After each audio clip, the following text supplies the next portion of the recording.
नमस्कार, जय हिंद, वंदे मातरम। साथियों, मैं अभिषेक मिश्रा आज आप सभी लोगों का हमारे दृढ़ संकल्प 2.0 पर न्यू एनसीईआरटी हिस्ट्री की एक और नई क्लास में बहुत बहुत स्वागत करता हूं। आज के इस क्लास में हम डिस्कस करेंगे क्लास 6 की एनसीईआरटी हिस्ट्री का चैप्टर नंबर 10। हमारे आज के इस चैप्टर का नाम है इमारतें, चित्र तथा किताबें। देखो, आज के इस चैप्टर में हम डिस्कस करेंगे बेसिक रूप से प्राचीन काल में बनाई गई इमारतों के बारे में, जिसमें हम प्राचीन काल में बनाए गए मंदिरों को डिस्कस करेंगे एंड इसके अलावा प्राचीन काल में जो स्तूप बनाए गए थे, जो बिहारों का निर्माण करवाया गया था, इन तीन बिंदुओं पर हम चर्चा करेंगे। अब देखो, मस्जिदों के बारे में बात इसलिए नहीं होगी क्योंकि प्राचीन काल में इस्लाम था ही नहीं। चूंकि इस्लाम ही नहीं था तो इस्लाम से संबंधित एक भी स्ट्रक्चर आपको प्राचीन काल का देखने को नहीं मिलता है। तो प्राचीन काल में बेसिक रूप से मंदिर और स्तूप बनाए जाते थे, विहार बनाए जाते थे, जिनके बारे में इस चैप्टर में हम चर्चा करेंगे। इसके बाद में बात करेंगे चित्र की, तो प्राचीन काल की चित्रकला को डिस्कस करेंगे। आपने देखा होगा गुफाओं में कई सारे हमको चित्र बने हुए मिलते हैं, उनके बारे में चर्चा करेंगे। किताबों की बात की जाए तो प्राचीन काल में आपने सुना होगा कई सारे किताबें लिखी गई। कुछ आप देखोगे मतलब लिखी गई हैं चिकित्सा के ऊपर, कुछ ज्ञान के ऊपर लिखी गई, अर्थशास्त्र के ऊपर लिखी गई।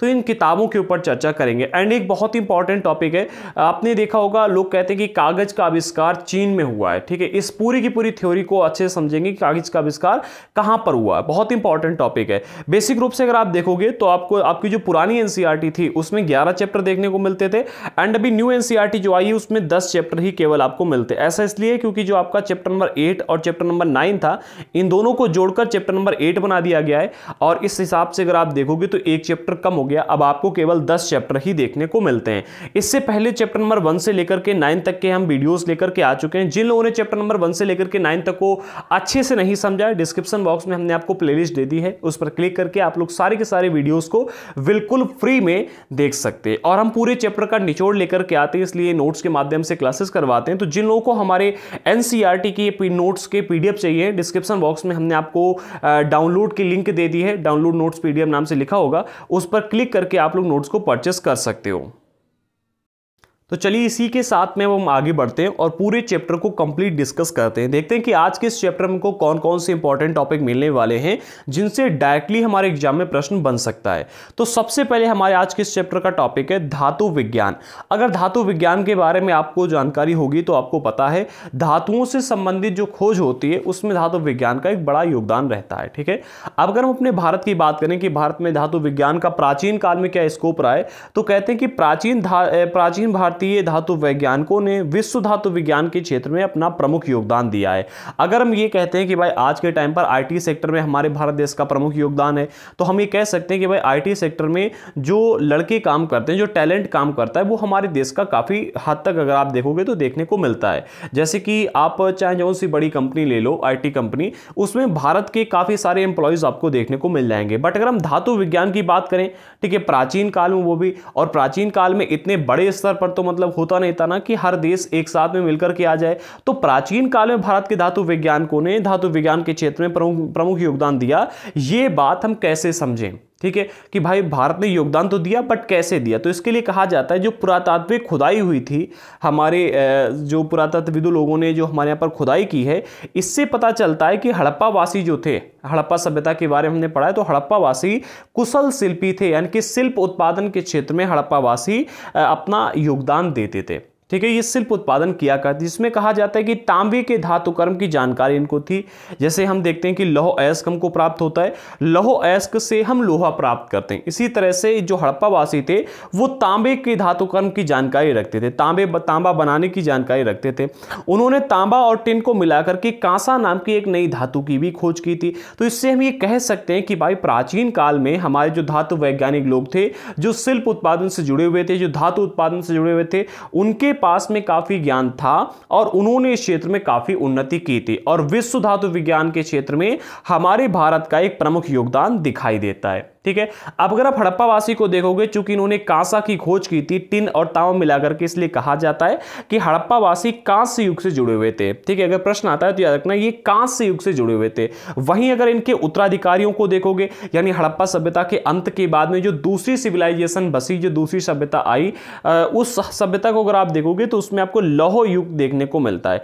अच्छा, लौह युग क्यों देखने को मिलता है? क्योंकि हम देखते हैं हड़प्पा सभ्यता के बाद में जो नई सभ्यता बसी उसके हमको महापाषाणी कब्रें देखने को मिलती हैं जो कि नई सभ्यता ने बनाई होंगी, ठीक है। और महापाषाणी कब्रों के अंदर हमको लोहे के प्रमाण मिलते हैं, लोहे के हथियार, लोहे के औजार उसके अंदर हमको दफन मिलते हैं, कब्र में व्यक्ति के साथ में दफनाए गए होंगे, जिनके बारे में हमने पिछले अध्यायों में डिस्कस किया है। तो हम इससे कह सकते हैं कि भाई हड़प्पावासी जो थे, हड़प्पा सभ्यता के जो लोग थे, वो कांस्य युग से जुड़े हुए थे, क्योंकि उन्होंने कांसा नाम की एक नई धातु की खोज की थी। और इसके बाद में अगर आप हड़प्पा वासियों के बाद की सभ्यता को देखोगे तो उन लोगों ने लोहे की खोज कर ली थी, इसलिए हम कह सकते हैं कि ये लौह युग से जुड़े हुए थे। भारत अत्यंत विकसित किस्म के लोहे का निर्माण करता था। हाँ, अगर आप देखोगे हमें ये देखने को मिलता है कि अंग्रेजों ने हमारे यहाँ पर आकर के जब रेलवे लाइन वगैरह बिछाई तो अपने यहाँ से लोहा लेकर के आए, ब्रिटेन से सारा का सारा लोहा इन्होंने निर्यात किया और यहाँ पर किया, ठीक है, यहाँ पर उसका इस्तेमाल किया। बट अगर आप इसके पीछे का रीजन देखोगे तो ब्रिटेन के लोग क्या करते थे, यहाँ से पैसे को लेकर के जाते थे और वहां से लोहा लेकर के आते थे, ठीक है। यहाँ की जो धन संपदा थी उसको अपने यहाँ पर ले गए, वहां से लोहा लेकर के आए। उन्होंने हमारे यहाँ के जो लोहा बनाने की विज्ञान थी उसको धीरे धीरे नष्ट कर दिया। अगर आप देखोगे आज के टाइम पर जो हमारे यहाँ लोहा बनता है और प्राचीन काल में या फिर अंग्रेजों से पहले हमारे यहाँ पर जो लोहा बना करता था उसमें लाख गुना अंतर आपको देखने को मिलता है।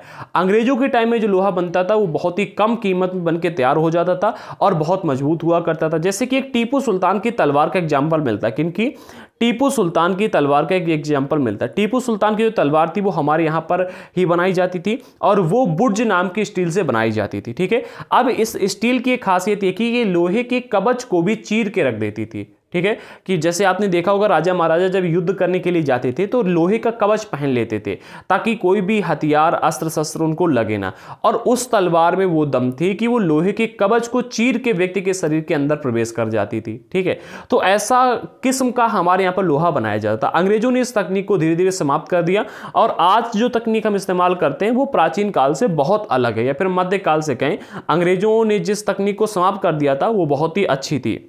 हाँ, प्राचीन काल से अगर आप देखोगे तो हमारे यहाँ पर लोहा का निर्माण जो है कई तरीके से होता रहा है। कई किस्म के लोहे बनाए जाते थे, जिसमें आप देखोगे खोटा लोहा है, पिटवा लोहा है, ढलवा लोहा है।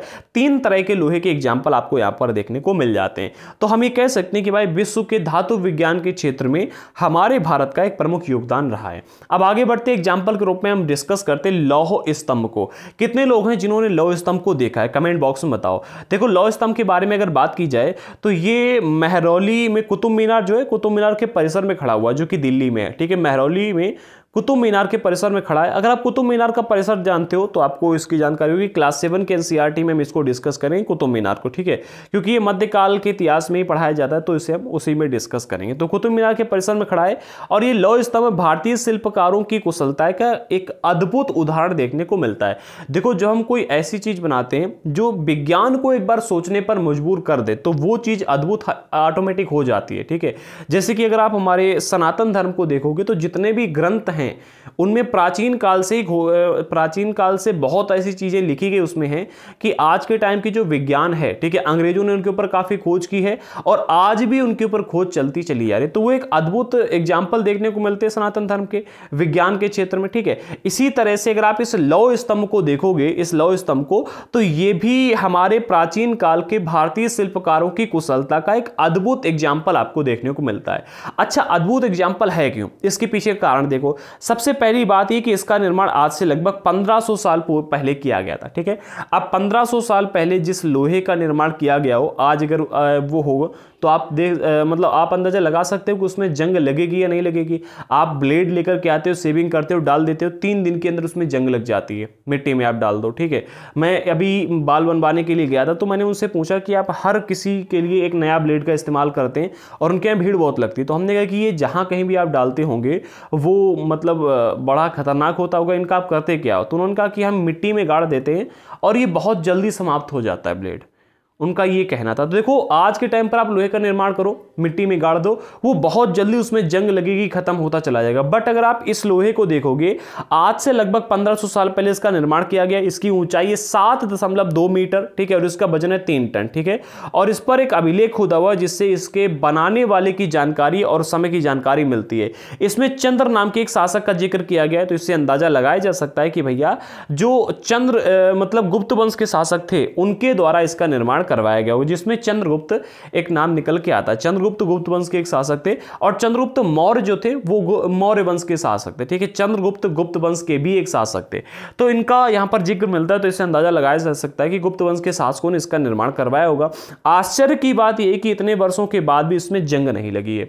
जब हमारे वैज्ञानिकों ने इसको देखा कि आज से लगभग 1500 साल पहले इसका निर्माण किया गया था और इसके बाद भी इसमें आज तक जंग नहीं लगी है, तो उन्होंने इसके ऊपर खोज करना शुरू किया। सोचा कि आखिरकार ऐसा क्यों है कि इसमें आज तक जंग नहीं लगी। तो उन्होंने जब जो खोज की और जो पाया वो ये निकला कि जब इसका निर्माण किया जा रहा था तो इसमें कार्बन बड़ी मात्रा में मिलाया गया, जिस वजह से इसमें आज तक जंग नहीं लगी है।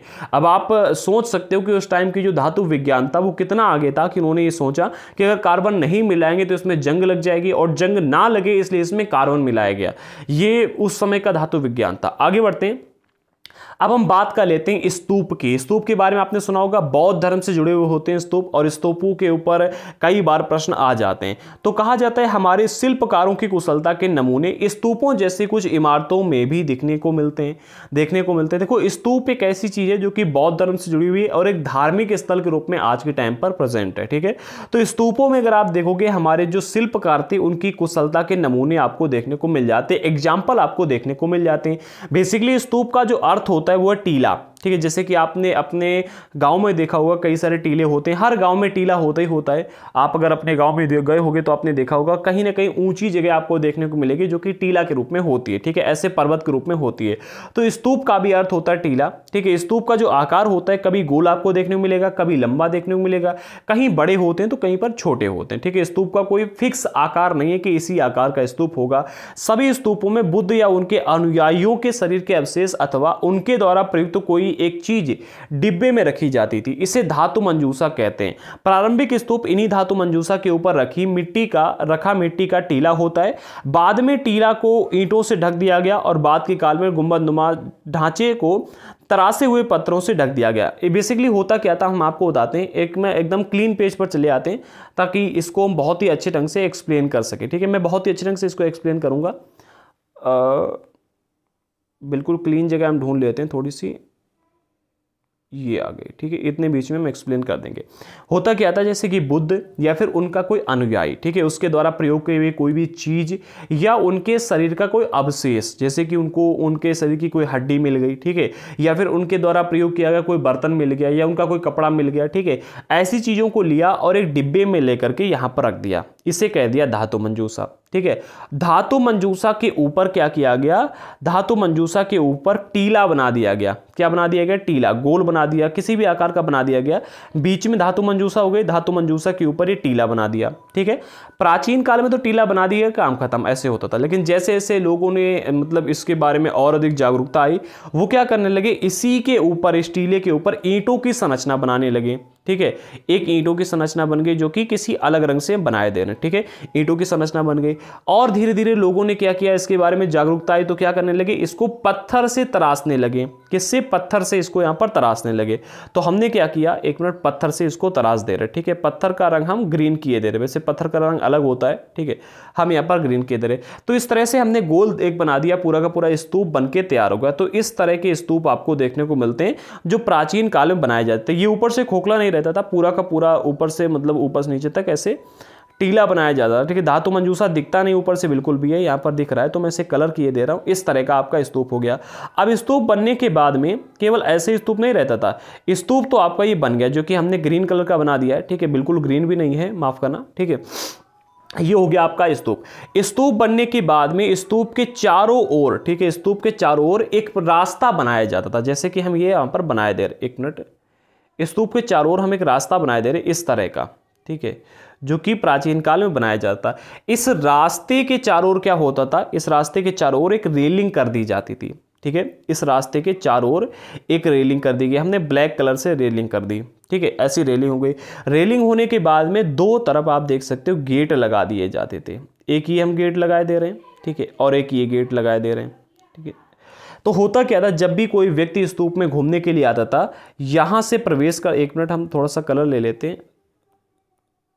ये व्यक्ति यहाँ से प्रवेश करता था। प्रवेश करने के बाद में ये जो रास्ता यहाँ पर आपको देखने को मिलता है, यहाँ से पूरे के पूरे स्तूप का परिक्रमा करता था, इसके चारों ओर चक्कर लगाता था। ठीक है, इस तरह से परिक्रमा करता था। ठीक है, चारों ओर चक्कर लगाता था और चक्कर लगाने के बाद में, परिक्रमा करने के बाद में वो यहाँ से निकल जाता था, यहाँ से या फिर यहाँ से निकल जाता था।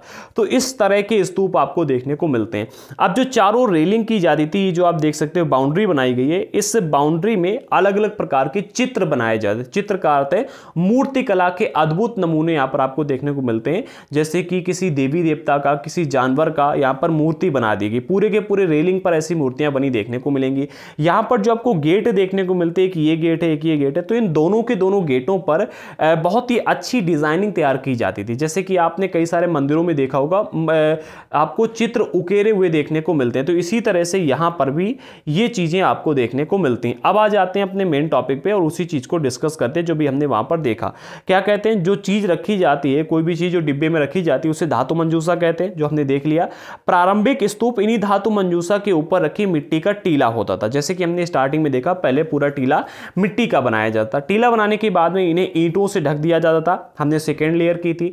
और बाद के काल में क्या किया गया, गुंबद नुमा ढांचे से को तराश कर, जैसे कि ईंटे को ढक दिया, पूरा गोल गोल हो गया, इसको तरासे हुए पत्थरों से ढक दिया जाता था, जैसे कि आप यहां पर देख सकते हो। ठीक है, पहले ईंटों से ढका, पहले मिट्टी का पूरा टीला बना दिया, फिर ईंटों से ढक दिया और फिर उसके बाद में उसके ऊपर पत्थर लगा दिए, ये पूरा बन गया। ठीक है, अब प्राय स्तूपों के चारों ओर परिक्रमा करने के लिए एक वृत्ताकार पथ बना होता था, जो कि हमने एक अलग से रास्ता बनाई थी, जिसमें हमने आपको बताया कि चारों ओर इस तरह से लोग इसकी परिक्रमा किया करते थे। ठीक है, वृत्ताकार पथ बना होता, जिसे प्रदक्षिणा पथ कहते हैं। प्रदक्षिणा पथ किसे कहते हैं, ये शब्द यहां पर प्रश्न आ सकता है, तो याद रखना, जो वो रास्ता था जिस पर चलकर के लोग परिक्रमा किया करते थे, उसको क्या कहते हैं, प्रदक्षिणा पथ कहते हैं।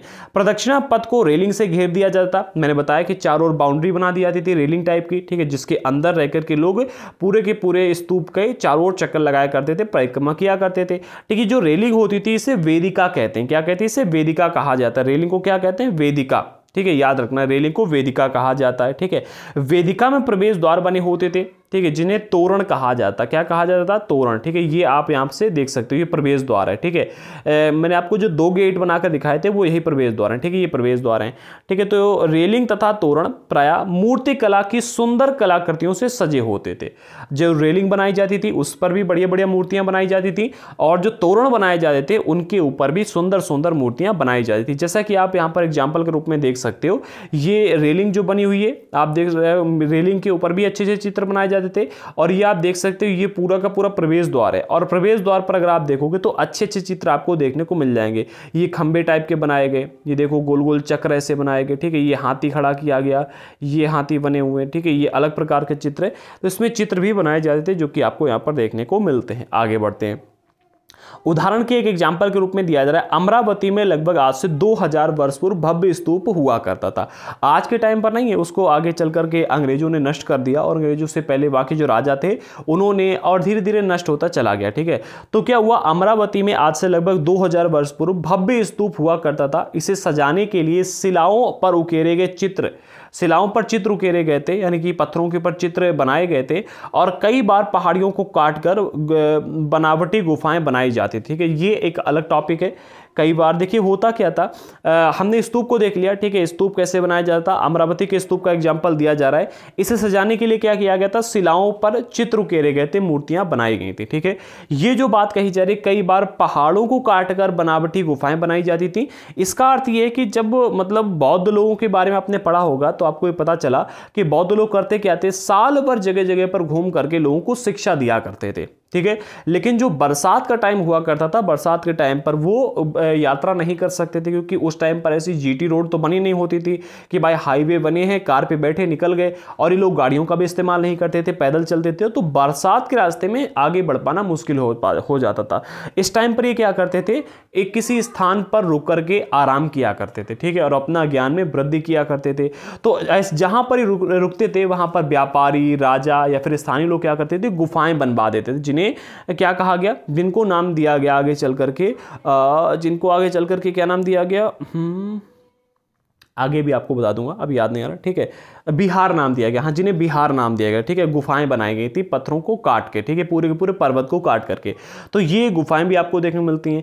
स्तूप निर्माण में राजा के अलावा व्यापारी, कृषक और श्रमिक भी अपना योगदान दिया करते थे। देखो बेसिकली अगर आप आज के टाइम पर देखोगे तो मंदिर है या फिर कोई भी आप धार्मिक स्थल देख लो, उसको पूर्ण रूप से बनवाने में किसी भी राजा का योगदान नहीं होता है। आप देखोगे कोई भी मुख्यमंत्री, कोई भी प्रधानमंत्री पूर्ण रूप से किसी मंदिर के निर्माण के लिए धन नहीं देता है।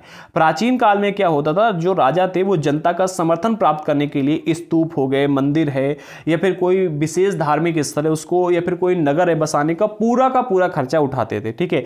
लेकिन आप अगर स्तूपों के निर्माण में देखोगे तो राजा तो इसमें खर्चा उठाते थे, राजा के अलावा व्यापारी हो गए, कृषक यानी कि किसान हो गए, श्रमिक यानी कि जो काम करने वाले मजदूर हो गए, ये तीनों लोग अपना योगदान देते थे, ठीक है। जैसे कि हाथीदार का काम करने वाले श्रमिकों के संघ ने, हमने संघ के बारे में पिछले अध्याय में पढ़ा, तो श्रमिकों का एक संघ था जिसने सांची के एक अलंकृत प्रवेश द्वार को बनवाने का खर्चा उठाया था। सांची में एक स्तूप देखने को मिलता है और इस स्तूप के प्रवेश द्वार को बनाने का खर्चा श्रमिकों के संघ ने पूरा का पूरा उठाया था, जो कि हाथी दांत का काम करने वाला था, ठीक है।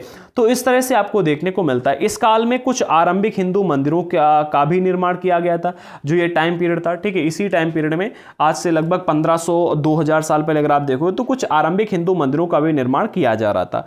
इन मंदिरों में विष्णु, शिव और दुर्गा जैसी देवी देवताओं की पूजा होती थी। जब हम आरंभिक हिंदू मंदिरों की बात करें तो आप याद रखना, प्राचीन काल में जो स्टार्टिंग में हिंदू मंदिर बनाए गए थे हम उनकी बात कर रहे हैं, ठीक है। या फिर हम हाँ मतलब स्टार्टिंग में हिंदू मंदिर बनाए गए थे, हम उनकी बात करें जिनके आज हमको प्रमाण देखने को मिलते हैं। मंदिरों का सबसे महत्वपूर्ण भाग जो होता था वो है गर्भगृह। क्या है? गर्भगृह। गर्भगृह वो स्थान होता है जहां पर मुख्य देवी देवता की मूर्तियां, जैसे कि विष्णु भगवान हो गए, शिव है, दुर्गा है, इनको रखा जाता है। जैसे कि जब भी आप मंदिर में जाओगे तो देखोगे जहां पर शिवलिंग रखी आपको मिलेगी, ठीक है, तो वो स्थान गर्भगृह कहलाएगा। जहां कहीं भी मुख्य देवी देवता की मूर्ति रखी मिलेगी उस स्थान को कहते हैं गर्भगृह मंदिर में, ठीक है, मुख्य देवी देवता की, ठीक है। वैसे आप जब भी मंदिर में जाओगे तो कई सारे देवी देवताओं की आपको मूर्तियां मिलेंगे, बट जिस देवता का वो मंदिर है, जैसे कि आप भोलेनाथ के मंदिर में जाओगे, ठीक है, तो भोलेनाथ की जो मुख्य मूर्ति जिस स्थान पर रखी होगी वो उसका मुख्य मतलब कहलाएगा गर्भगृह, ठीक है। इसी स्थान पर पुरोहित धार्मिक अनुष्ठान करते थे और भक्त पूजा किया करते थे, ठीक है। अच्छा, जो गर्भगृह होते थे इनको पवित्र स्थान दिखाने के लिए और अक्सर उनके ऊपर शिखर बनाए जाते थे। आपने देखा होगा मंदिर जो होते हैं, मंदिर ऐसी संरचना होती है, दीवारें होती हैं, दीवारें होने के बाद में ऐसा शिखर बना आपको देखने को मिलता है, ठीक है। और यहाँ पर मूर्ति रखी होती है जिसकी भी वो भोलेनाथ की हम बनाए दे रहे हैं, ठीक है, भोलेनाथ का शिवलिंग बनाए दे रहे, तो ऐसी मूर्तियां आपको रखी मिलेगी। और जहां मूर्ति होगी, मूर्ति के ऊपर, ठीक ऊपर आप देखोगे काफी ऊंचा शिखर आपको देखने को मिलेगा। ऐसा इसलिए होता था ताकि मंदिर को या फिर गर्भगृह को पवित्र स्थान दिखाया जा सके, ठीक है। गर्भगृह को पवित्र स्थान दिखाने के लिए उसके ऊपर शिखर बनाए जाते थे, ठीक है। उदाहरण के लिए आपको एग्जांपल मिलता है भीतरगांव का मंदिर, जिसका चित्र हमने अभी रखा है, उसको भी हम देखेंगे, ठीक है। अधिकतर मंदिरों में मंडप नाम की एक जगह होती थी। यह एक सभागार होता है जहां पर लोग इकट्ठे होते हैं, ठीक है। आपने देखा होगा गर्भगृह के बाहर बरामदा टाइप का बना होता है, ठीक है। मंदिर के बाहर अगर आप देखोगे तो बरामदा टाइप का बना होता है जहां पर सभी लोग बैठ करके भजन वगैरह करते हैं, तो ऐसे स्थान को मंडप कहते हैं, ठीक है। और मंडप ये एक सभागार होता है जहां पर लोग इकट्ठा होकर के अपना क्रियाकलाप किया करते हैं, भजन वगैरह, संगीत वगैरह गाया करते हैं। ये आप देख सकते हो भीतरगांव का आरंभिक मंदिर है, ठीक है। और देखो स्टार्टिंग में होता क्या था, जो हमारे पर मंदिर बनाए गए थे, जैसे पहाड़ों को काटकर गुफाएं बनाई जाती थी, इसी तरह से पूरे के पूरे पहाड़ को काट करके मंदिरों का निर्माण करवाया जाता। ये आप देख सकते हो महाबलीपुरम का एकास्मक मंदिर है, ठीक है। एकास्मक मंदिर उन्हें कहते हैं जो पूरे के पूरे विशाल शिलाखंड को ऊपर से नीचे तराश करके, ऊपर से नीचे की ओर तराश के, काट के पूरे के पूरे मंदिर का निर्माण किया गया हो। आज के टाइम पर आप देखते हो ईंटों को लगा करके, ईंटों से मसाले का प्रयोग करके मंदिर का निर्माण होता है, बट पहले क्या हुआ करता था, जैसे कि आप एकास्मक मंदिर को देखोगे, एक ये होगा, इन दोनों ही मंदिरों का निर्माण पूरे के पूरे पर्वत को काटकर किया गया। ऐसे ही भोलेनाथ का एक हमको मंदिर देखने को मिलता है जिसको पूरे के पूरे पर्वत को काट करके ऊपर से नीचे की ओर मंदिर को बनाया गया, ठीक है। तो ऐसे कई सारे मंदिर आपको देखने को मिल जाएंगे और ऐसी संरचनाएं आपको पूरे विश्व में कहीं नहीं देखने को मिलेंगे, जैसे हमारे भारत में देखने को मिलती है मंदिरों में बेसिक रूप से। और लोग कहते हैं ताजमहल अच्छा है, ठीक है। ताजमहल से बनाने में ज़्यादा मेहनत लगी या फिर ऐसे मंदिरों को बनाने में ज़्यादा मेहनत लगी जिनको पूरे के पूरे पर्वत को काट करके मंदिर को खड़ा किया गया, मंदिर को बनाया गया, वो भी ऊपर से नीचे की ओर, ऐसा नहीं नीचे से ऊपर की ओर, ठीक है, ऐसे बनाया गया, तो वो एक अलग चीज हो गई, ठीक है। आरंभिक हिंदू मंदिरों में भीतरगांव के मंदिर जो कि आप ये देख सकते हो, ठीक है, लगभग आज से 1500 साल पहले बनाए गए थे। इसके अलावा महाबलीपुरम के एकात्मक मंदिर, ठीक है, जो कि आप ये देख सकते हो, ठीक है, महाबलीपुरम का एकात्मक मंदिर है। एहोल का दुर्गा मंदिर जो कि आप ये देख सकते हो, एहोल का दुर्गा मंदिर है, ठीक है, आज से लगभग 1400 वर्ष पूर्व बनाए गए। ये वाला और ये वाला, ये दो मंदिर आज से लगभग 1400 साल पहले बनाए गए और ये वाला मंदिर आज से लगभग 1500 साल पहले इसका निर्माण किया गया था, ठीक है। ये बहुत ही प्रसिद्ध हैं आज के टाइम में। और एकात्मक मंदिरों की विशेषता है कि इन्हें एक विशाल शिलाखंड को ऊपर से नीचे की ओर तराश कर बनाया जाता था, ठीक है, पूरे के पूरे विशाल शिलाखंड को ऊपर से नीचे काट के तराशते हुए जैसे मूर्ति बनाई जाती है, इसी तरह से पूरे के पूरे मंदिर का निर्माण किया जाता है, उन्हें एकात्मक मंदिर कहते हैं। हमने यहां तक देख लिया मंदिरों को, इमारतों को। अब हम बात करेंगे चित्रकला की, ठीक है। तो हमने अजंता की गुफाओं के बारे में पढ़ा है, सुना भी होगा आपने, ठीक है। तो अजंता के पहाड़ों में सैकड़ों सालों के दौरान कई सारी गुफाएं खोदी गई। ऐसा नहीं कि भाई एक दो दिन में, एक दो साल में, 10 साल में गुफाएं खोदी गई, सैकड़ों सालों के दौरान, ठीक है, कई सौ सालों के दौरान कई सारी गुफाएं खोदी गई। इनमें से ज्यादातर जो गुफाएं बौद्ध भिक्षुओं के लिए बनाई गई थी, ठीक है, बौद्ध भिक्षुओं के लिए बनाए गए बिहार थे, जहां पर बरसात के टाइम में बौद्ध भिक्षु लोग आकर के विश्राम किया करते थे। इनमें से कुछ को चित्रों द्वारा सजाया गया था, ठीक है, जो कुछ सभी गुफाओं ने, कुछ गुफाएं ऐसी हैं जिनमें आपको चित्र देखने को मिलते, चित्रों द्वारा सजाया गया। गुफाओं के अंदर अंधेरा हुआ करता था, ठीक है, और अंधेरा होने की वजह से अधिकांश चित्र मसालों की रोशनी में बनाए गए थे। देखो समझो, उस टाइम पर इलेक्ट्रिसिटी तो थी नहीं, बिजली तो थी नहीं कि भाई अंदर बल्ब लगा दिया गया और बल्ब लगाने के बाद में गुफा के अंदर चित्र बनाए जा रहे। तो उस टाइम पर मसाले हुआ करती थी, आपने मूवीज में देखा होगा, ऐसा एक लंबा डंडा टाइप का होता है, ठीक है, और ऊपर कटोरी ऐसी लगी होती है, ठीक है, और इसके अंदर से आग निकलती, तो उसे ही मसाल कहते हैं, ठीक है। तो प्राचीन काल में जब इन गुफाओं को खोदा गया, आज से लगभग 1500 साल पहले, ठीक है, तो गुफाओं के अंदर चित्र बनाए गए और चित्र बनाने के लिए चूंकि वहां पर अंधेरा हुआ करता था तो मसालों का प्रयोग किया गया, ठीक है। इन चित्रों के रंग आज से लगभग 1500 साल के बाद भी चमकदार हैं। ये जो चित्र बनाए गए हैं, ठीक है, इन चित्रों में जिन रंगों का प्रयोग किया गया, जैसे तब रंग थे वैसे ही आज भी हैं, ठीक है, मतलब उनमें कोई भी चमक कम नहीं हुई है। आज के टाइम पर भी आप अगर देखेंगे, ये रंग पौधों तथा खनिजों से बनाए गए थे। इन महान कृतियों को बनाने वाले जो कलाकार हैं वो अज्ञात है, यानी कि किसने इनको बनाया ये आज तक पता नहीं चल पाया है, ठीक है, अज्ञात हैं, लेकिन ये आज भी मौजूद हैं और इनमें जिन रंगों का प्रयोग किया गया था वो पौधों और खनिजों से तैयार किए गए थे, ये बात याद रखना, ठीक है। अब हम बात कर लेते हैं पुस्तकों की, तो चर्चा आती है पुस्तकों की दुनिया। इस युग में सबसे प्रसिद्ध, कई सारी प्रसिद्ध महाकाव्यों की रचना की गई। अगर आप आज से लगभग 1500-1400 साल पहले देखोगे और 2000 साल पहले देखोगे तो कई सारे महाकाव्यों की रचना की गई जो कि आज हमको देखने को मिलते हैं, जिन्हें हम आज पढ़ते हैं, ठीक है। इन उत्कृष्ट रचनाओं में स्त्री पुरुषों की वीर गाथाएं तथा देवताओं से जुड़ी कथाएं आपको देखने को मिलते हैं, ठीक। इनकी स्त्री पुरुष की वीर गाथाएं कि भाई उस राजा ने इतना बड़ा काम किया, ठीक है, या फिर उस रानी ने इतना बड़ा काम किया, उस एक साधारण सी महिला ने इतना बड़ा काम किया। जैसे कि आप देखते हो, आपको देखने को मिलता है मीराबाई का एग्जाम्पल, ठीक है। मीराबाई का अगर आप एग्जाम्पल देखोगे तो बहुत ही बड़ा एग्जाम्पल देखने को मिलता है, ठीक है। एग्जाम्पल अब यहाँ पर कई सारे देखे, उनको देखते हैं, ठीक है। और कई सारे देवी देवताओं से जुड़ी हुई भी कहानियां आपको देखने को मिलती हैं जो पहले महाकाव्य रचे गए, ठीक है। ऐसा नहीं केवल स्त्री और पुरुषों की वीर गाथाएं ही लिखी गई महाकाव्यों में, कई सारे महाकाव्य ऐसे भी लिखे हैं जिनमें देवताओं से जुड़ी कथाएं भी दी गई, ठीक है। आज से लगभग 1800 साल पहले प्रसिद्ध तमिल महाकाव्य हुआ जिसका नाम है सिलप्पाधिकारम। क्या नाम है इसका? सिलप्पाधिकारम। इसकी रचना इलांगो कवि ने की थी, ठीक है। और इसमें कोवलम नाम के एक व्यापारी की कहानी दी गई जो कि पुहार में रहता, पुहार नाम की एक जगह है जिसके बारे में पिछले अध्याय में डिस्कस कर चुके हैं, तो पुहार में रहता था। और एक तमिल, ठीक है, एक और तमिल महाकाव्य जिसका नाम है मणिमेखलाई, इसको आज से लगभग 1400 साल पहले लिखा गया था, ठीक है। और ये एक व्यापारी शीतले सत्यनार द्वारा लिखा गया था, ठीक है। इसमें कोवलम तथा माधवी की बेटी की कहानी दी गई है।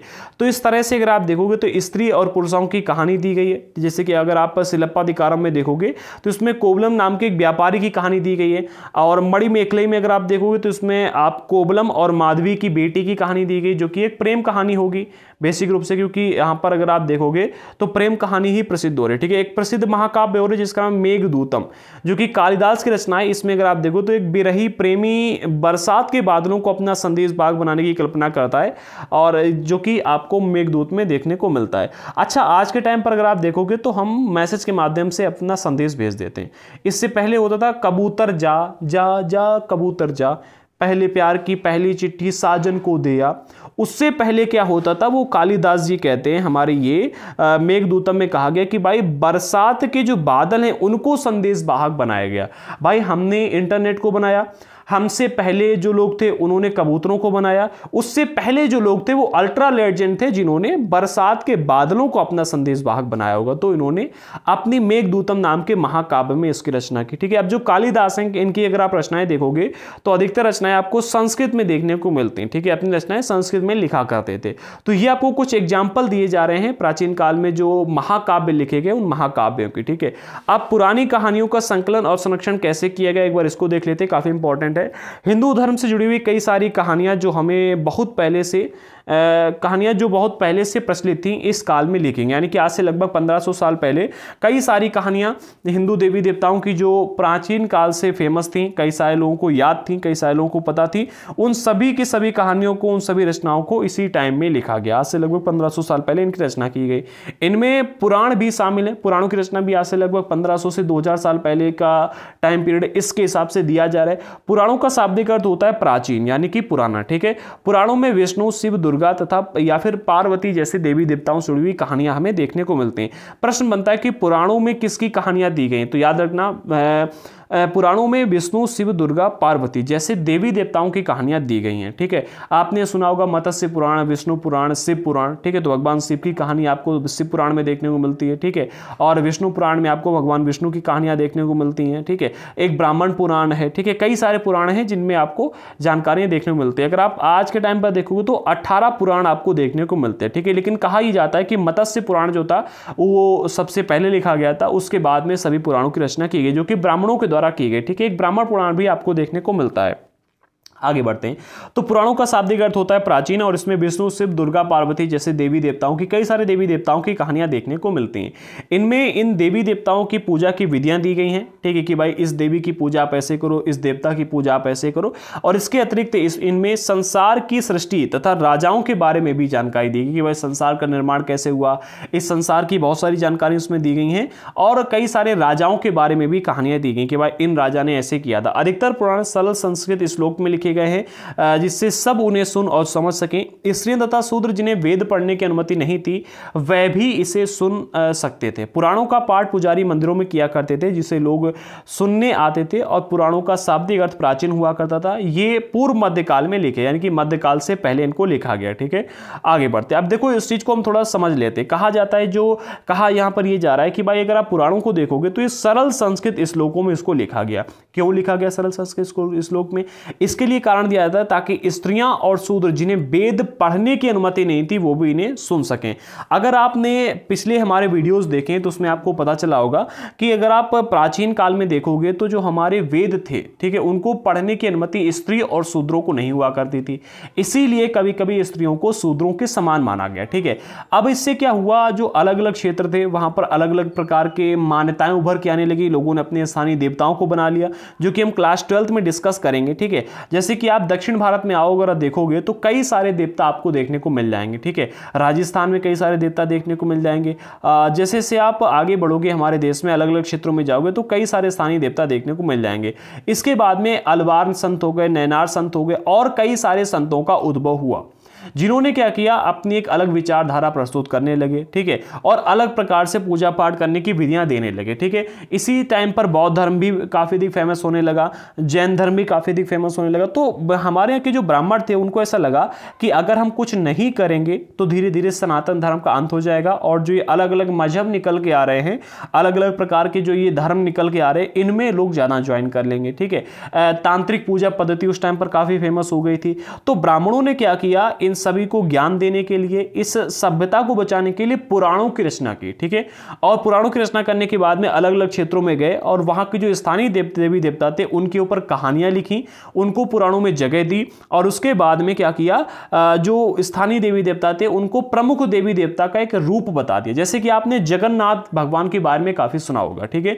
तो जगन्नाथ भगवान पहले स्थानीय देवता हुआ करते थे, लेकिन ब्राह्मण जब वहां पर गए और ब्राह्मणों ने देखा तो ब्राह्मणों ने कहा कि भाई ये हमारे भगवान श्री कृष्ण का एक रूप है, जिस हिसाब से आप इनको बता रहे हो। तो मुख्य भगवान विष्णु के अवतार श्री कृष्ण थे, ठीक है, और श्री कृष्ण भगवान का रूप जगन्नाथ को बता दिया गया। तो इस तरह से अलग अलग क्षेत्रों में अलग अलग देवी देवताओं को उन्होंने वर्णित किया और उनकी जानकारी पुराणों में इन्होंने दी, ठीक है। तो पुराण जो थे, ऐसा कहा गया कि पुराण सरल संस्कृत श्लोकों में लिखे गए और इसे स्त्रियां और शूद्र सभी सुन सकते थे, ठीक है। और जो पुजारी हुआ करते थे वो पुराणों का पाठ मंदिरों में किया करते थे, जिन्हें सुनने के लिए स्त्रियां और शूद्र आते थे, इन्हें सभी लोग सुना करते, ठीक है। पुराणों का शाब्दिक अर्थ प्राचीन होता है, जो कि हम यहां पर समझ चुके, ठीक है। और ये पूर्व मध्यकाल में लिखे गए, ये याद रखना, ठीक है। आगे बढ़ते हैं। अगला पॉइंट मिलता है, पुराणों की कुल संख्या 18 है, ठीक है। आज के टाइम पर 18 पुराण आपको देखने को मिलते हैं, परंतु मत्स्य पुराण अगर आप देखोगे तो मत्स्य पुराण में लिखा है कि सबसे पहले पुराण एक ही था, जिससे अन्य सभी पुराण निकले हैं।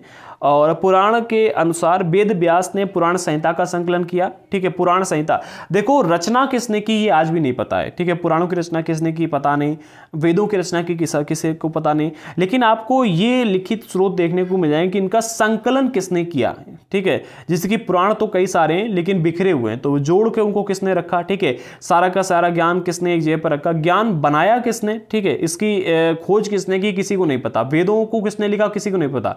वेदों का संकलन किसने किया, सभी को पता चल जाएगा, ठीक है। तो यहां पर वेद व्यास जो थे इन्होंने पुराण संहिता का संकलन किया। और पुराण विष्णु पुराण से पता चलता है कि व्यास ने अपने पुराण संहिता अपने शिष्य लोमहर्ष को दी, ठीक है। इसके अलावा उग्रश्रवा जो थे वो लोमहर्ष के पुत्र थे। ये सभी पुराणों के संकलन से जुड़े हुए हैं, ठीक है।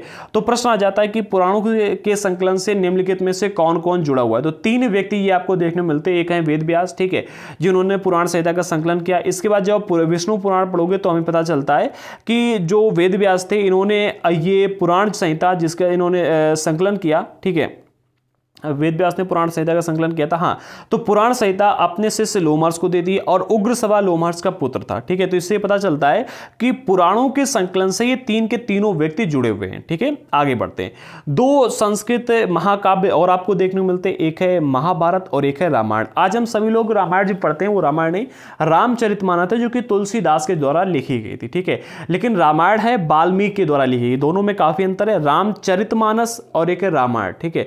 तो जो रामचरितमानस है उसको तुलसीदास जी ने लिखा है, ठीक है, और जो रामायण है उसे लिखा है किसने, वाल्मीकि जी ने, ठीक है। तो दोनों अलग अलग हैं, दोनों को एक मत समझना, ठीक है। जो रामायण है वो संस्कृत में लिखी हुई है, ठीक है, एक महाकाव्य जो संस्कृत में लिखा हुआ है, और महाभारत भी संस्कृत में लिखी हुई है, ये भी एक महाकाव्य है, ठीक है। ये काफी लंबे समय से लोकप्रिय रहे हैं। महाभारत कौरवों और पांडवों के बीच हुए युद्ध की कहानी के ऊपर आधारित है, ठीक है। पांडवों और कौरवों के बीच में जो युद्ध हुआ था उसके बारे में जानकारी हमें देती है महाभारत, ठीक है। इस युद्ध का उद्देश्य पुरुवंश, ठीक है, यहां पर कुरुवंश होगा, ठीक है, पुरुवंशी होगा, हाँ पुरुवंशी होगा। इस युद्ध जो ये युद्ध पांडवों और कौरवों के बीच में युद्ध की कहानी इसमें दी गई है। इस युद्ध का उद्देश्य था पुरुवंश की राजधानी जिसका नाम है हस्तिनापुर की गद्दी प्राप्त करना, ठीक है। इसके बारे में आपने सुना होगा, कई सारे वीडियोस आपको यूट्यूब पर मिल जाएंगे। पूरी महाभारत की कई सारे सीरियल बनाए जा चुके, कोई एक नहीं, ठीक है। ये कहानी तो बहुत ही पुरानी है, लेकिन अगर आप देखोगे तो आज इसे हम जिस रूप में जानते हैं वो करीब आज से लगभग 1500 साल पहले लिखी गई थी, ठीक है।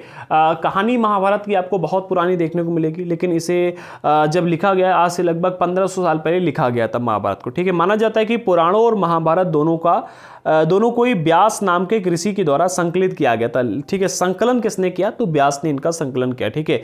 महाभारत में भगवद गीता भी है, ठीक है। अगर आप भगवद गीता देखोगे तो आज भगवद गीता का काफ़ी पॉपुलैरिटी मिल रही है इसको, ठीक है। बहुत सारे लोग इसको पढ़ रहे हैं, पढ़ने के बाद में अपने जीवन में आगे बढ़ रहे हैं। तो भगवद गीता आज के टाइम पर एक पॉपुलर बुक के रूप में सामने आती है। कई सारे लोगों ने इसके एग्जाम्पल भी दिए, ठीक है। तो रामायण अगर हम बात करें रामायण की, तो रामायण की कथा कौशल के राजकुमार राम, ठीक है, भगवान श्री राम के बारे में है। उनके पिता ने उन्हें वनवास दे दिया था। श्री राम भगवान को 14 साल का वनवास दिया गया, ठीक है। वन में उनकी पत्नी सीता लंका के राजा रावण ने अपहरण कर लिया, ठीक है, जो रावण ने सीता मैया का अपहरण कर लिया था और सीता को वापस लाने के लिए राम ने लड़ाई लड़ी थी। वे विजय होकर के कौशल की राजधानी वापस आए थे, ठीक है, अयोध्या वापस लौटे थे। महाभारत को अगर आप देखोगे तो महाभारत की तरह रामायण भी एक प्राचीन कहानी है, ठीक है, रामायण महाभारत से ज़्यादा पुरानी कहानी है। कई बार लोग प्रश्न कर देते हैं कि भाई रामायण आज से कितने साल पहले घटित हुई है।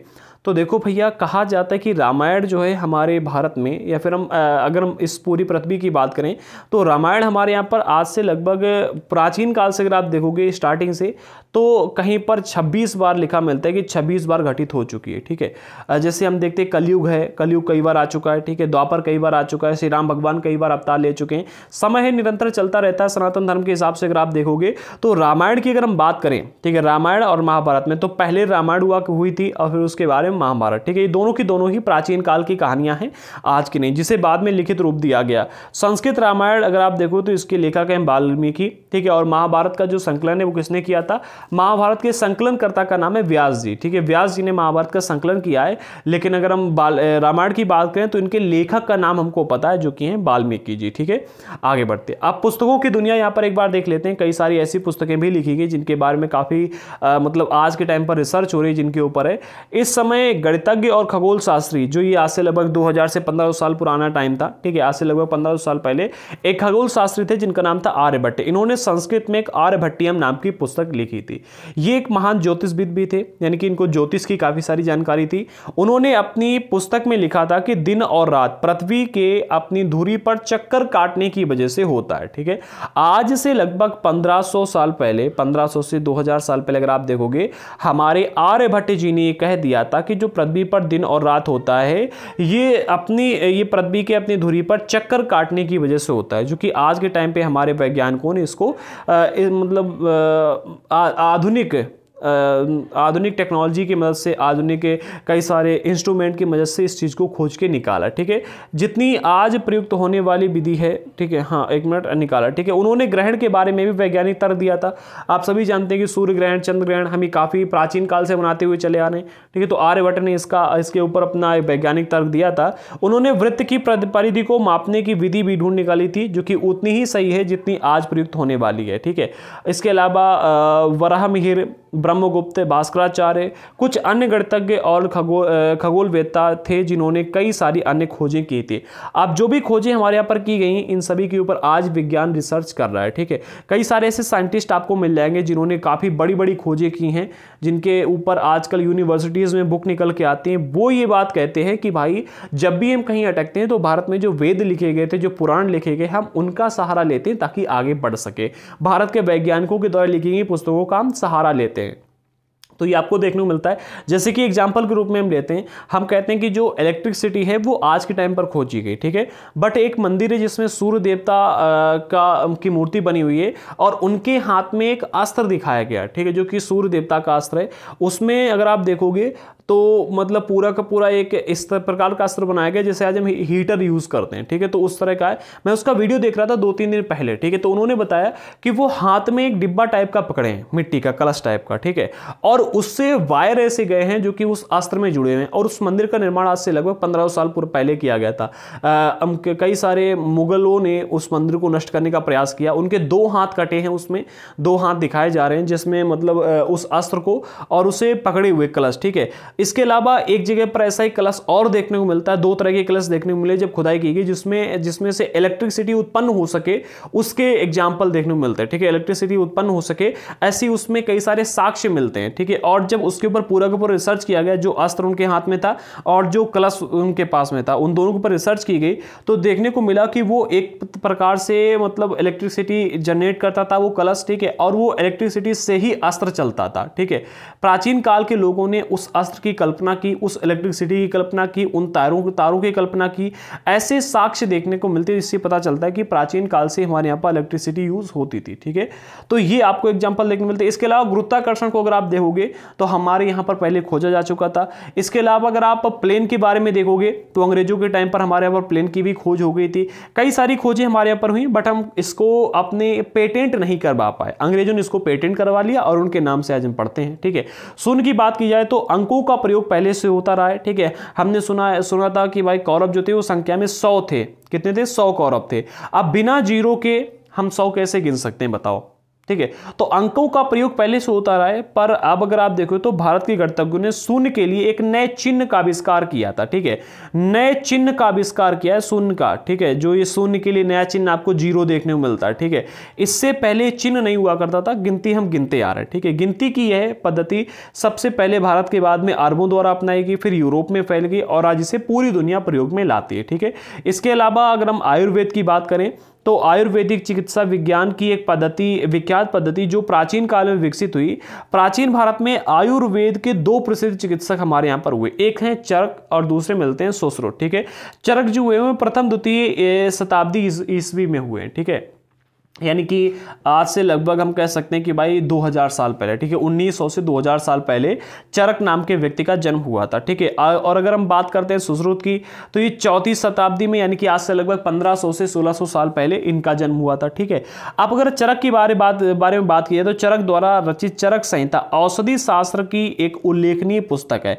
यानी कि औषधियों के बारे में जो जानकारी हमको मिलती है वो चरक संहिता से मिलती है। ठीक है, अपनी, और अगर सुश्रुत की बात की जाए तो अपनी रचना सुश्रुत संहिता में सुश्रुत ने शल्य चिकित्सा की, हम जिसे आज सर्जरी कहते हैं। ठीक है, सर्जरी की जिसकी हम बात करते हैं तो सर्जरी की जानकारी हमको सुश्रुत संहिता से मिलती है। तो सुश्रुत ने शल्य चिकित्सा की विधियों का विस्तृत वर्णन किया है। ठीक है, तो ये 2 व्यक्ति प्राचीन काल में हुए जिन्होंने आयुर्वेद चिकित्सा विज्ञान में अपना एक प्रमुख योगदान दिया। हमने यहाँ पर देखो सबसे पहली बात, धातु विज्ञान के क्षेत्र में हम हमेशा से अग्रणी रहे हैं। हमने देखा मूर्तिकला के क्षेत्र में हम हमेशा से अग्रणी रहे हैं। तीसरा क्षेत्र आता है चित्रकला में, तो वहाँ पर भी हमें प्राचीन काल के चित्र देखने को मिल जाते हैं। इसके अलावा हम अगर देखते हैं ज्ञान के क्षेत्र में, ठीक है, जैसे कि शून्य का आविष्कार करने की बात हो या फिर खगोल शास्त्र की बात हो, उसमें हम अग्रणी रहे हैं। यहाँ पर हम बात करते हैं आयुर्वेद की, तो इसमें भी भारत ने एक प्रमुख योगदान दिया है। ठीक है, इसके बाद में हम कागज के आविष्कार की अगर बात करें तो एनसीईआरटी ये कहती है और पूरा विश्व ये कहता है, क्या कहता है, कागज का आविष्कार आज से लगभग 1900 साल पहले चीन में लून नाम के व्यक्ति ने किया है। किसने? लून नाम के व्यक्ति ने। बट ये पूर्ण रूप से सत्य नहीं है। क्यों नहीं सही है? आप सभी लोग एक नाम जानते होंगे, राजीव जी, जिन्होंने हमारे भारत में काफ़ी सारी रिसर्चेस की हैं और उनकी जो मृत्यु है वो मतलब आश्चर्यजनक रूप से मृत्यु हो गई। ठीक है, कहते हैं कि भाई उनकी जो मृत्यु हुई है वो एक मतलब एक्सीडेंटल मृत्यु है, बट लोगों को शक है कि उनकी जो मृत्यु है वो कंपनियों के द्वारा साजिश के तहत हुई है। ठीक है, उनकी मृत्यु के पीछे का पर्दाफाश आज तक नहीं हो पाया। उन्होंने कई सारी बातें खोल के समाज के सामने रखी। इन्होंने ही एक तर्क दिया है कि जो कागज का आविष्कार है वो भारत में सबसे पहले हुआ है और भारत ने पूरी दुनिया को कागज की जानकारी दी है। इन्होंने जो बात बताई थी वो इन्होंने ये बताया, राजीव जी ने। उनका कहना यह है कि भारत में सबसे पहले इसका आविष्कार हुआ है भारत के दक्षिणी भारत में, पूर्वी भारत में। ठीक है, आपको सन और मूज नाम के 2 पौधे देखने को मिलते हैं। किस नाम के? एक आपको मिलता है सन नाम का, ठीक है, सन नाम का, एक आपको मिलता है मूज नाम का। ठीक है, 2 पौधे देखने को मिलते हैं। इन पौधों से आज से लगभग 2000 साल पहले कागज का आविष्कार किया गया था। ये राजीव जी का कहना है, जो कि इन्होंने काफी सारी रिसर्च करने के बाद में पब्लिकली इस बात को कहा था। ठीक है, और राजीव जी के अगर आप वीडियो देखोगे तो आपको कई सारी जानकारी मिलेगी और आपको मैं गारंटी के साथ कह सकता हूं कि अगर आयुर्वेद के ऊपर राजीव जी के वीडियो देख लो तो आपको कभी भी हॉस्पिटल जाने को नहीं मिलेगा, आप हॉस्पिटल नहीं जा पाओगे। ठीक है, इन्होंने हर क्षेत्र में अपने तर्क दिए, हर क्षेत्र में। उनको आज लोगों ने मतलब कुछ प्राइवेट कंपनियों के द्वारा ऐसा कहा जाता है कि उनको मरवा दिया गया। ठीक है, क्योंकि वो ओपनली काफ़ी सारी बातें किया करते थे राजीव दीक्षित जी, तो उनको मरवा दिया गया। अब आते हैं टॉपिक पर। तो एनसीईआरटी के अनुसार और पूरी दुनिया के अनुसार ऐसा कहा जाता है कि कागज का आविष्कार आज से लगभग 1900 साल पहले चीन में एक लून नाम के व्यक्ति ने किया था। कागज बनाने की तकनीक को सदियों तक गुप्त रखा गया। ठीक है, चीन की आदत है कि जब भी कोई आविष्कार करेगा तो अगर अच्छा होगा तो गुप्त रखेगा, बुरा होगा दुनिया में बांट देगा। कोरोना देखो, बनाते ही पूरी दुनिया में बांट दिया। ठीक है, और कागज बनाते ही छिपा लिया। ठीक है, आज से लगभग 1400 वर्ष पूर्व यह तकनीक कोरिया तक पहुंच गई और इसके तुरंत बाद जापान तक फैल गई। लगभग 1800 वर्ष पूर्व ये बगदाद पहुंच गई और बाद में बगदाद से यूरोप, अफ्रीका, एशिया के अन्य भागों में फैली। इस उपमहाद्वीप में यानी कि हमारे भारत में कागज की जानकारी बगदाद से है, ऐसा कहा जाता है। ठीक है, ऐसा कहा जाता है। एनसीईआरटी के अनुसार ये कहा जाता है। अगर एग्जाम में प्रश्न आ जाता है तो आप यही लिखिएगा। ठीक है, बट आप शॉर्ट में अगर लिखित रूप से इसे आपको लिखना है, कागज के आविष्कार के ऊपर 2-3 बातें लिखिएगा। लिखित रूप से रिटर्न में आपसे पूछा जाए तो कोष्टक में डाल जरूर देना कि भाई इनके द्वारा ऐसा कहा जाता है। ठीक है, कुछ साक्ष्य ऐसा भी प्रदर्शित करते हैं कि भाई इसका आविष्कार भारत में किया गया मूज और सन नाम की 2 घास के द्वारा। ठीक है, इनका आविष्कार प्राचीन काल में आज से लगभग 2000 साल पहले किया गया था। ये आप कोष्टक में डाल सकते हो, बट लिखना यही जो एनसीईआरटी बोलती है। ठीक है, MCQ में आता तो भी आप यही लिखेंगे, ठीक है। ये काफ़ी अच्छी जानकारी जो कि आपको याद रखनी होगी। इसी के साथ हमारी क्लास 6 की NCERT हिस्ट्री आज कंप्लीट होती है। कल से हम क्लास 7 की NCERT हिस्ट्री स्टार्ट कर देंगे, ठीक 10 बजे वीडियो आएगा, आप सभी लोग तैयार रहना, ठीक है। और अब डेली हिस्ट्री के 2 क्लासेस आया करेंगी, जैसे कि हमने आपसे बताया था, एक ठीक 10 बजे, एक ठीक 4 बजे। और ज्योग्राफी की क्लासेस भी आज आपने देखी होगी, ठीक 12 बजे आई है। कल से ज्योग्राफी भी क्लास 7 के में स्टार्ट करें, डिस्क्रिप्शन बॉक्स में हमने आपको लिंक दे दी है। जिन लोगों को NCERT के नोट्स लेने हैं, इस नंबर पर व्हाट्सएप पर मैसेज करके आप हमसे NCERT के नोट्स प्राप्त कर सकते हो। जिन लोगों ने अभी तक हमको टेलीग्राम पर ज्वाइन नहीं किया, क्यों नहीं किया भाई, करो। टेलीग्राम पर क्विज वगैरह हम प्रोवाइड करते रहते हैं। इसके अलावा कई सारे नोट्स के PDF भी हमने वहां पर अवेलेबल करवा दिए हैं। एंड जिन लोगों ने हमारे इससे पहले के और आने वाले वीडियोस को देखना है, ठीक है, चैनल को अभी कभी सब्सक्राइब कर लीजिएगा, क्योंकि इतनी मेहनत के बाद भी अगर आप हमारे चैनल को सब्सक्राइब नहीं करोगे तो ये बहुत ही बुरी बात है, ठीक है। हमें सपोर्ट कीजिएगा ताकि हम और भी अच्छे कंटेंट ला सकें आपके लिए, और भी अच्छे वीडियोस ला सकें। मिलते हैं अगले वीडियो के साथ में, तब तक के लिए जय हिंद साथियों।